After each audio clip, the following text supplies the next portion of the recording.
Last night was a cool moment for my personal sports fandom. As you know, I'm no longer a Browns fan, and you'll be happy to know that while a lot of people were having their fun making passes at me on social media, saying as soon as you leave, they're good, I was happy for the season that the Browns had, and I have plenty of friends that are Browns fans.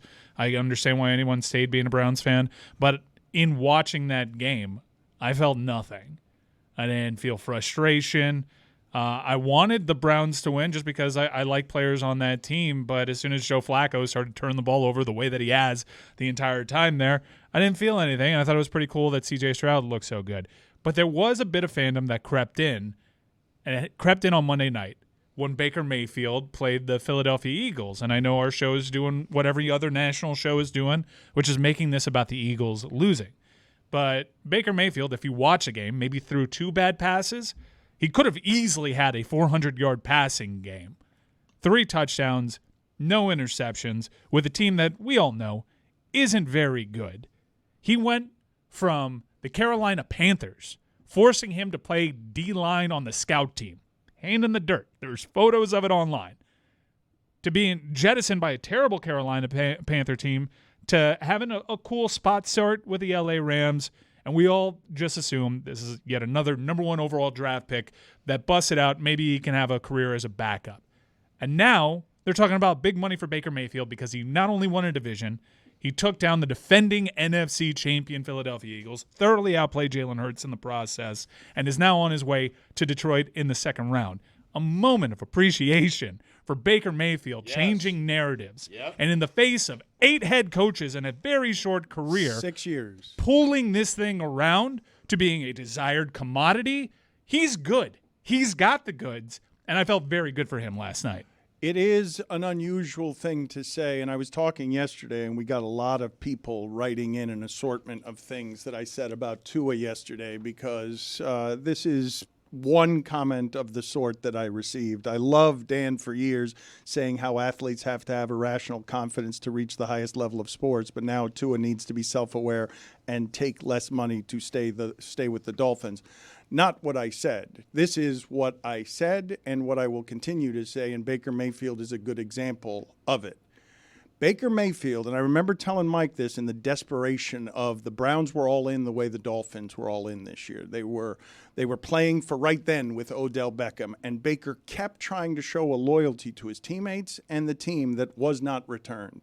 And he was playing injured, and playing injured wasn't buying him anything because he was less than, in a contract year, I believe, he was less than he would have been if he had just sat.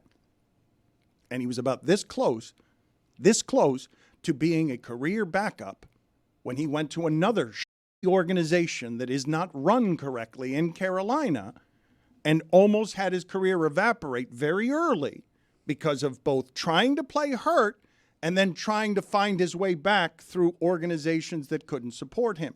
Tua has an organization that is built around him. I'm not advising and never advise anybody to take less money if that's what they want from life. But do not underestimate what it is to be with a competent organization, because an incompetent one will sink you. And the one he was with in Carolina decided that Bryce Young was better than C.J. Stroud.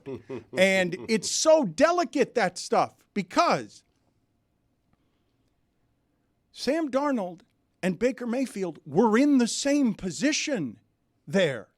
And an organization will sink you even if you're skilled. I don't know if Zach Wilson can play. I know the Jets ain't helping.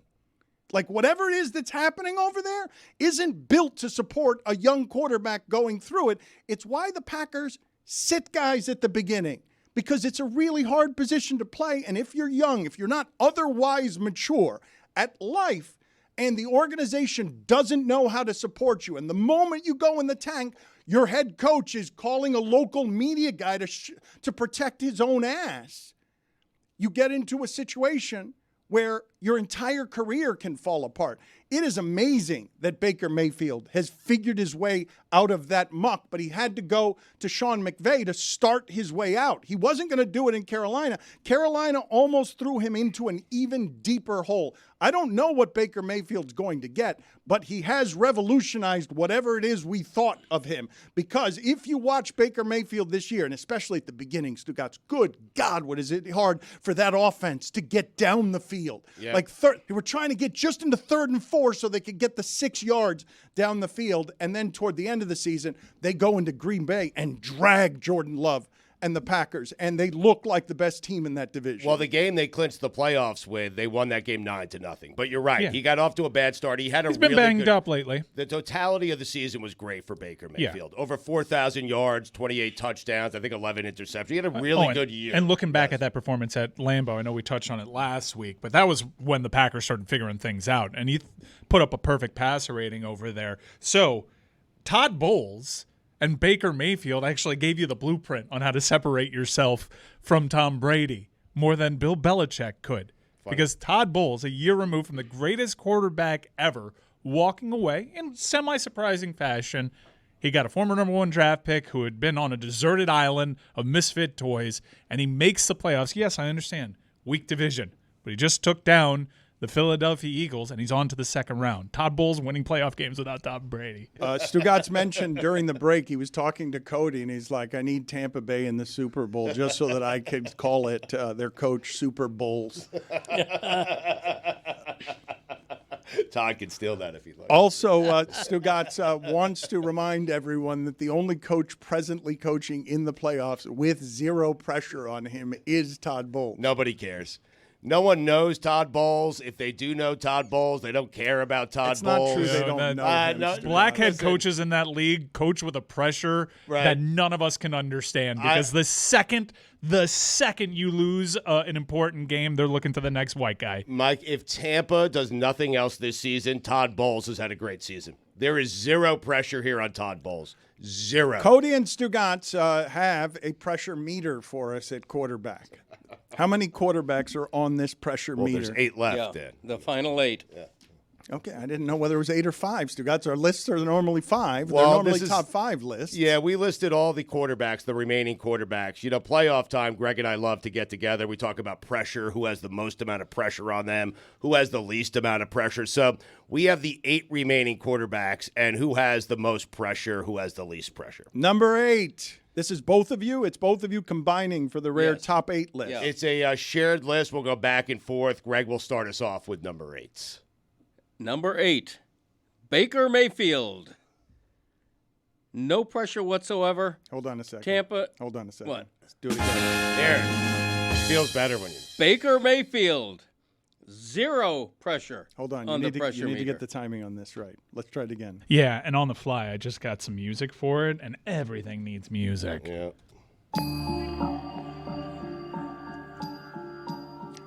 Baker Mayfield. Your timing is so bad. Hey, music. I'm used to that sound, not the music. Debuting for the first time, the Stugotz and Cote combined merger of top 8 quarterbacks with the most pressure on them. Number 8. Baker Mayfield. Baker Mayfield has already won the playoffs. He doesn't have to do anything else. Plus, Tampa just won the Super Bowl a few years ago, so they're not a starving fan base. They're all happy. They're thrilled to be here. They win the NFC South. They're a long shot. He's already won. Baker Mayfield has already won the playoffs. Put it on the poll, please. Juju, has Baker Mayfield already won the playoffs? Number 7. Thank you. C.J. Stroud. Rookie quarterback, wouldn't want to face him, but a rookie quarterback. No one thought the Texans would be here. No one thought they'd make it to the playoffs. Certainly no one thought they'd make it to the second round. CJ gets to go to Baltimore. He gets to take on Lamar Jackson. Everyone's expecting Lamar to win. No one expecting anything from CJ. He's done enough. CJ Stroud at number 7. The only pressure he faces is named Jadeveon Clowney. I think he's got even less pressure than Baker. Baker's a free agent. He's still playing for money. Number 6. Jordan Love. He just kicked the ass of America's team. He has already won the playoffs as well.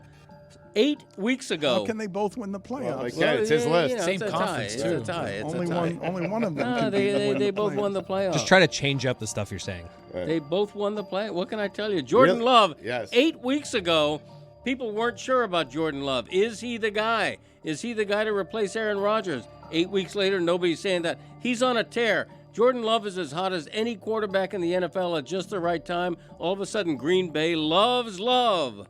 Number 5. Patrick Mahomes.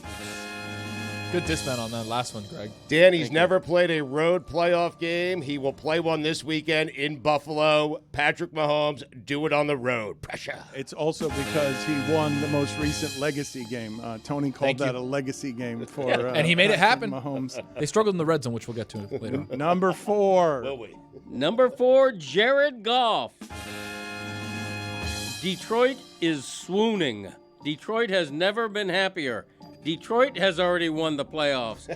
They haven't won anything in 33 years, whatever it's been, and Jared Goff now has the crown on his head. He's the king of Detroit. Number 3. Brock Purdy. Blah, blah, blah. Do it in the postseason. I am tired of hearing Brock Purdy MVP candidate, Brock Purdy this, Brock Purdy that. Do me a favor. Win a playoff game. In fact, win 2. Make it to a Super Bowl. Number 2.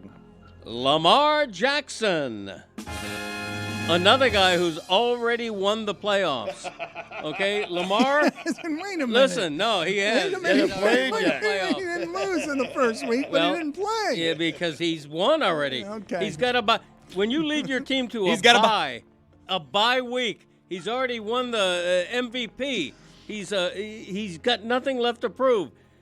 Lamar Jackson. Nothing left to prove. He's got The second most pressure on it. He's got plenty to prove.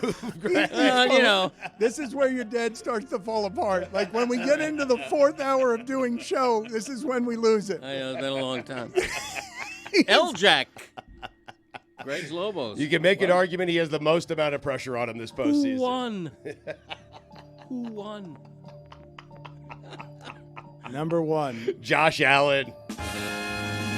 Don't you dare let Patrick Mahomes walk into your stadium and beat you at your stadium. You agree with that, Cody? Yeah, I do. Yeah, it's a Yeah. shared list then. Yeah, because This is the new Lamar Dan Jackson. Le Batard Show with the Stugotz. Gamble on by DraftKings. He's a 4-time NBA All-Star. He's a gold medalist, and now he's the co-host along with Rachel Nichols of the podcast Bully Ball. It is part of the Meadowlark Media family as part of our new partnership with All the Smoke Productions. Happy to see Boogie. Always admired his work. Thought he was revolutionizing the game, really, at his size, being able to shoot inside and outside. Was a little before his time, actually, being able to do some of that stuff.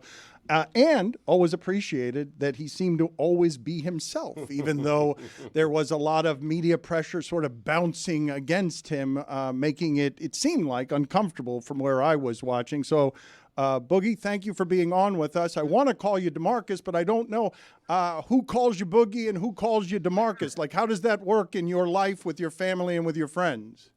Man, I'm a man of many names.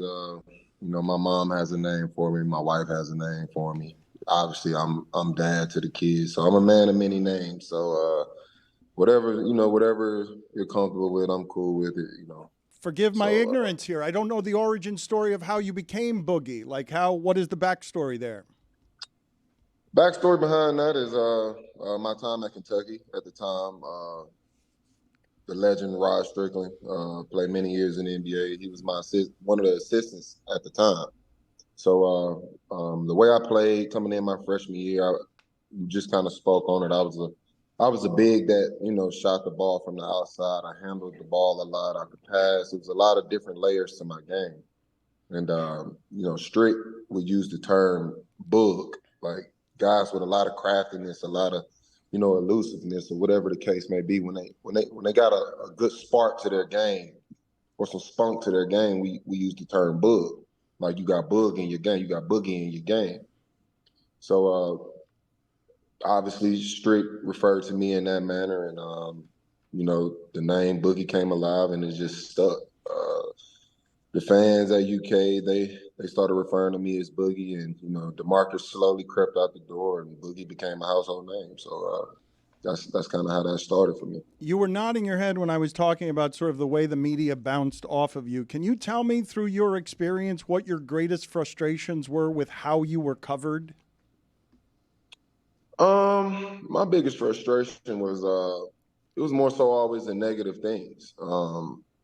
If anything negative happened in Sacramento at the time, no matter if it was, something at the top of the organization or a new owner or a new GM or, a new coach for the next season, it always seemed to fall back in my lap. And I just never understood that, because it would be one thing if I actually had the responsibility of being able to pick these coaches or GMs, or even so having a say so, and it didn't work. Then that would make more sense. But I was usually a victim of the situation, just like everybody else on the team. But for the most part, it would always end up, in my hands or I was the guy responsible for all these, negative things happening in Sacramento. Obviously, I kind of made that excuse easy. I didn't handle every situation well. I've always been the emotional guy. I've always worn my emotions on my sleeves. And when I played the game of ball, I was, very expressive. That's just how I played the game. So with that being said, it kind of made it easy for me to become that target. But at the end of the day, those people knew my intentions. Those people knew my heart. They knew my mindset every night coming into the game, my mindset every season coming in. And, I've spoken on this on the show before. When it comes to this business and things start to, go different than the goal, the blame game comes into play. And that was usually the case with my years there. And, like I said, for some reason, everything that went wrong in Sacramento ended up, falling on my shoulders or in my hands. And like I said, it was just I felt like I was a scapegoat with a lot of, issues at the time. And, I feel like those issues obviously overruled any positive things that I was doing within the organization, or even just trying to, stay relevant as an organization. So that was usually my that's my biggest issue with, the media coverage and the things that, happened during my time there. And I wanted to be more so celebrated for the things I did on the floor compared to the things that was happening around me. And that just wasn't the case. What came with stardom that you were totally unprepared for, that you had no idea was coming with stardom? You have to become comfortable with it. And I've been on record saying before in the past, like I never wanted to be the famous guy. I never wanted to be like in the limelight, or that wasn't my personality, and that wasn't my character. Like, I'm gonna go out and do my job every single night, but as far as, being pushed as being a star and, this celebrity and things of that nature, that just wasn't who I was. And that part falls on my shoulders. That's something that I had to figure out and handle better, which I never did at the time.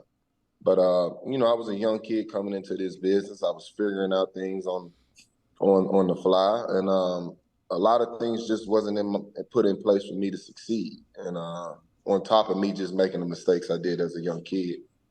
But that was probably one of my biggest struggles coming into the league, was just learning how to handle, the starlight.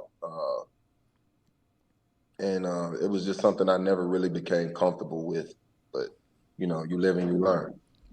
Bully Ball with Rachel Nichols and Boogie is the podcast. It's on the DraftKings Network Mondays, 7 p.m. Eastern, and all the Smoke Productions channel on YouTube.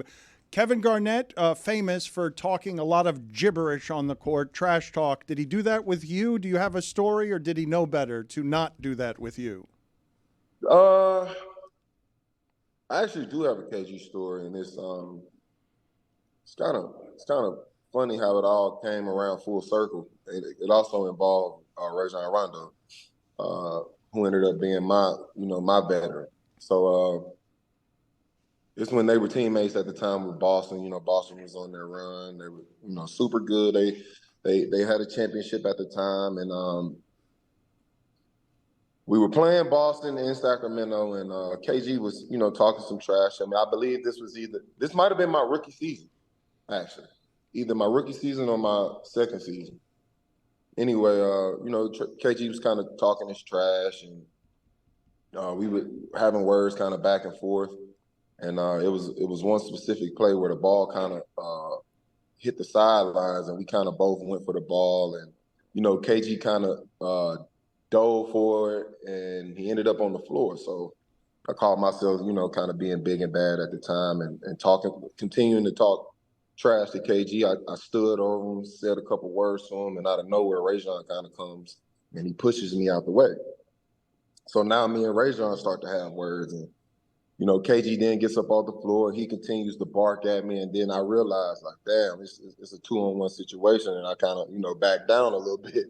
So I believe I ended up getting a technical foul for it, and I was the only one to receive a tech while the other two guys didn't. So that moment always kind of stuck out to me. Like that always happened to you. Like, damn, that was weird. Like,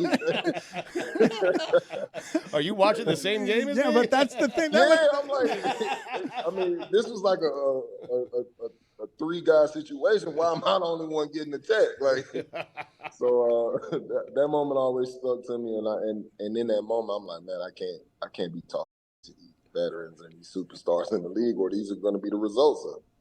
So that was always a funny story with me. But long story short, full circle moment, Rajon ends up becoming my teammate. We laugh about that moment, and he's one of the guys that's helped me throughout my career, and even till this day.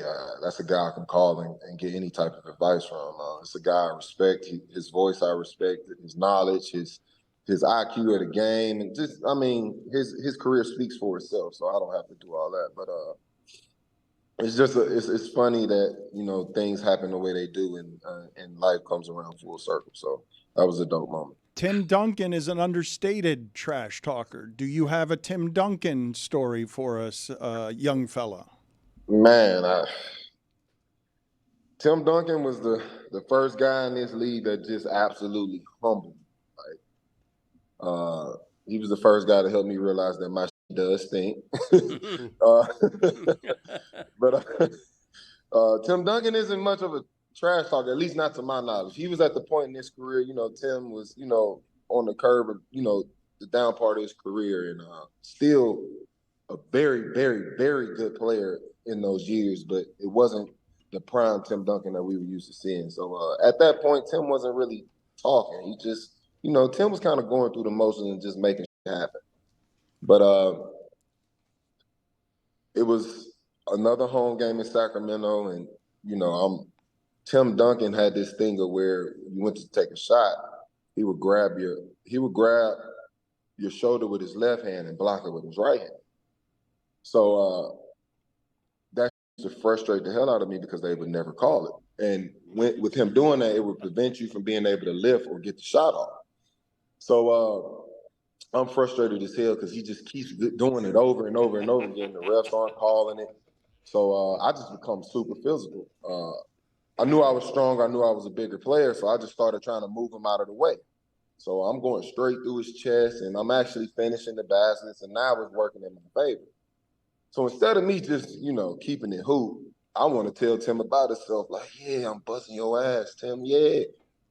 Tim just looks at me with this just, regular look, like, just looks at me and just kind of shakes his head and never responds to me. So I continue to talk to him.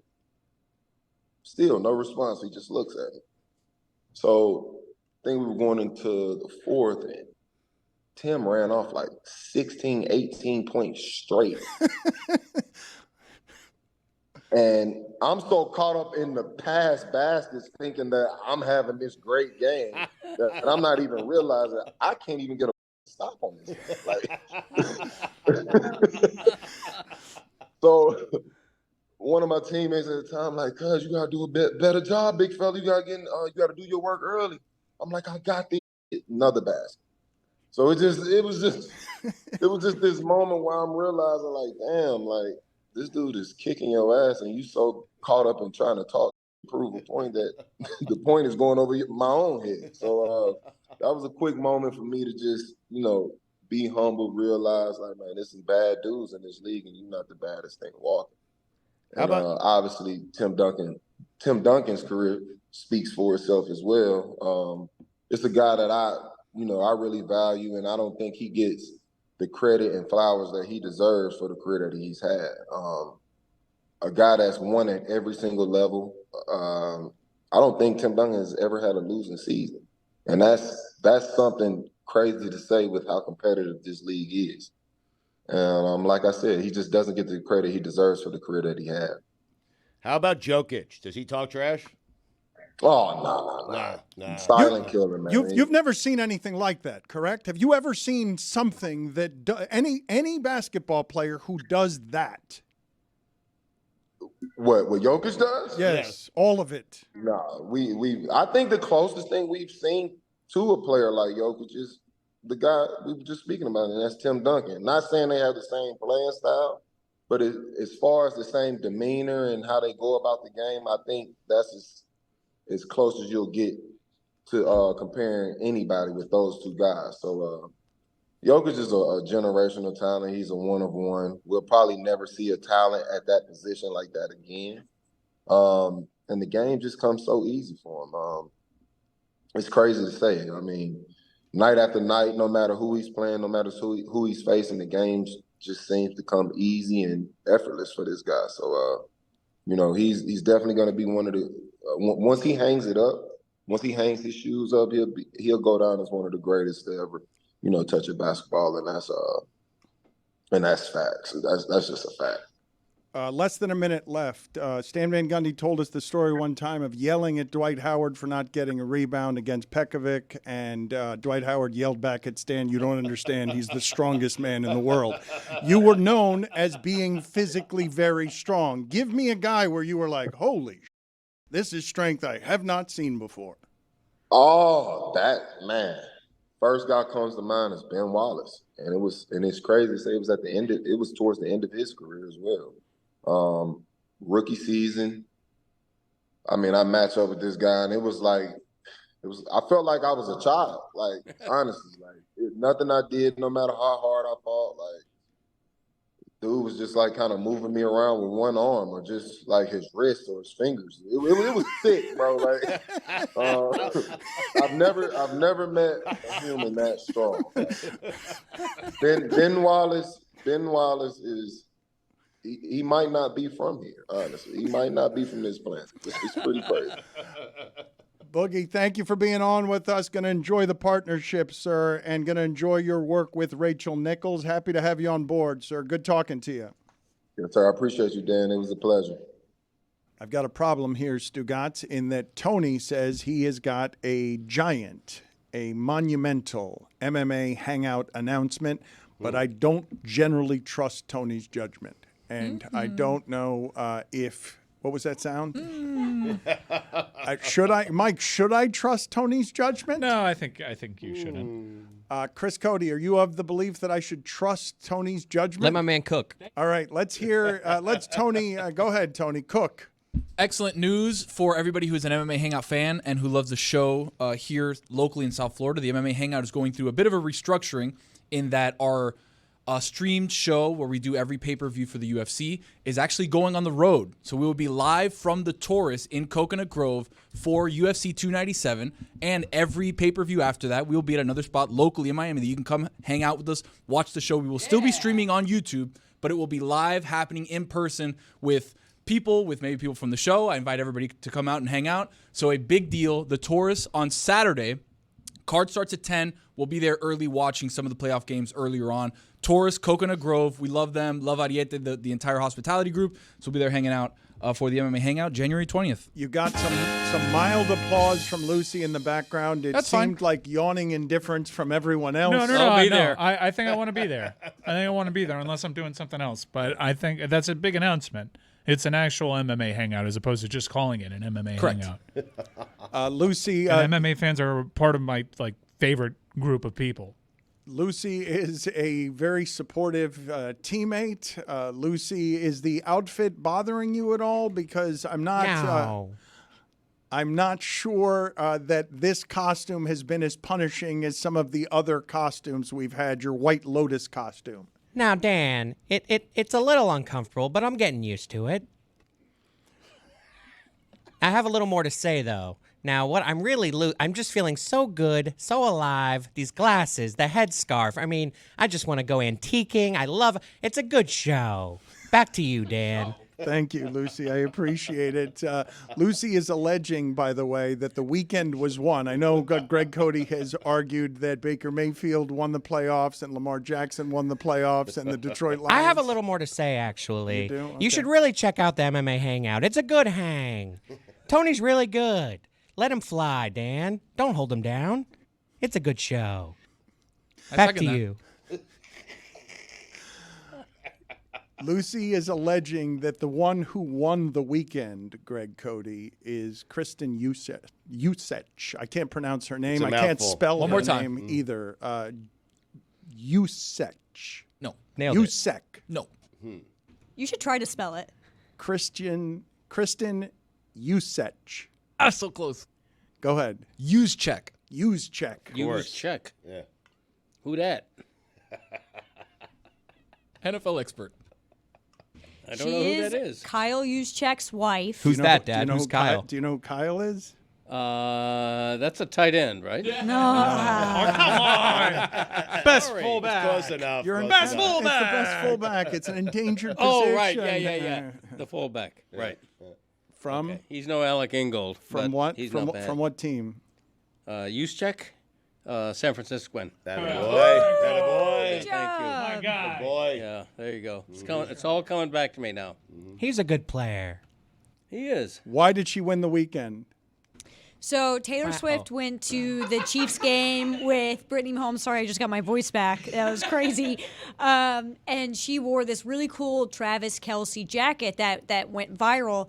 And it turned out it was Kristin who has been making all these like really awesome NFL vests and jackets. And Taylor Lautner ended up buying one once he saw that Taylor Swift was wearing it. And they had it like FedEx directly to the Lions field before the game started. And it was a really cool moment for like women sports fans because as a woman football fan, you spend all of your time trying to find cute clothes to wear and you just cannot find it because the NFL looks at you and they're like, I know that girl wants a pink jersey. There's nothing else she could possibly want. Just the pink jersey. And you know what? Maybe we'll do a bedazzled one too. Now I love bedazzled stuff. Don't get me wrong with this. But it's very cool to see like women's fashion in football, and it turns out she's been doing this like way longer than before. You know, Taylor Swift wore it. She did Simone Biles' vest for her husband. Like, it's a really cool thing, and it's It's a really taken good off. thing. She popped up Exactly. on my IG algorithm, and I really enjoyed watching her process in making these jackets. The jackets are dope. What, a couple cuts with a scissor and then poof? Yeah. No, it was a couple that's all cuts it with a takes. scissor, and then poof. Yes, that's exactly That's all it takes. Yeah. Editing, though. It No. is a magic of editing. Bit more involved than that, but sure. As a show, do you think all of us together could come up with the correct spelling of Juszczyk? Do you think that all of us together with 100 chances? I got it wrong looking at it.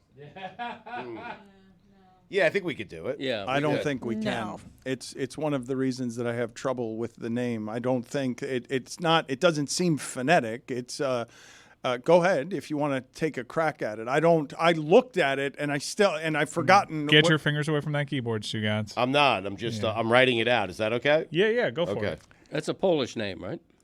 I don't know have the an country idea of what origin. the I believe it origin is. You check. I misspelled bidet up last You week, should. so I'm the last guy to. Do you want want- check? It might be check. Do you It's want? always a You good think? soccer rule. Do you It want says it? Polish on the internet. JSIEUCHKW. What? Yeah. Close. Thank you. Nah. No. All right, Sue. There's No no W? W. No W. JOJU. No. There's an O in there somewhere. Why are you? I don't think there is an O anywhere in the name. No O's. JUS ZC ZYK. You're full of shit. You're so full of shit. Next time, without good. me It being able to sounds hear right. Lewis in your headphones. Wow, good. Well done. No, he's Thank you, cheating. Greg. What are Thank you? you. He's Thank fully you. incapable Oh, that of was doing anything without cheating. Wow. And that smoke-ass blowing Lewis lurking around the proceedings, allowing Stugotz to cheat, being a collaborator, being an accomplice. You want to try it again, Stugotz? You just said it. Try it again. Lewis, I'm watching you. Lewis, if you do it, you're fired. Waiting on Lewis. Do it again. You just did it. Lewis? Lewis, we're watching you, Lewis. We can all see you. It's a fireable offense. Allow me to state again for the record while I have a moment and I'm waiting on Lewis. I am not a racist. Just want to hammer that one home, okay? Jay. Lewis, if you don't make me go in there, Lewis, I'll behead you in front of everybody. He won't do it, Lewis. That would get good views. That sounds harsh. I tried to electrocute your friend last week. Lewis, we're watching you. Lewis, go sit in the penalty box, Lewis. Get out of there. Lewis, get out of there. Slink out of there. Leave the room, Lewis. J-U-S. Z. He wrote it down and he can't read it. His handwriting. It's written down. I'm not looking at that. YK. YK. 2 in a row. And I'm not a racist. Ow, about that. He said it. J-U-S. Z-C-Y. K-Z. K-Y. Jelly. Feels good to not be a racist. Cody, why are you grabbing at your asthma inhaler? I just, a man's got to inhale, Not on the air. I mean, I'm gonna wait till I'm off the air. Wait till there's a commercial break, and then I'm gonna take a couple of puffs from the inhaler too. Same here. Very nice. They should have this in a bong. They should have like COPD medicine in a bong. So you have the illusion of recalling your. This is the new and unimproved Dan Le Batard Show with the Stugotz. Gamble on by Can you imagine instead of going DraftKings. like this?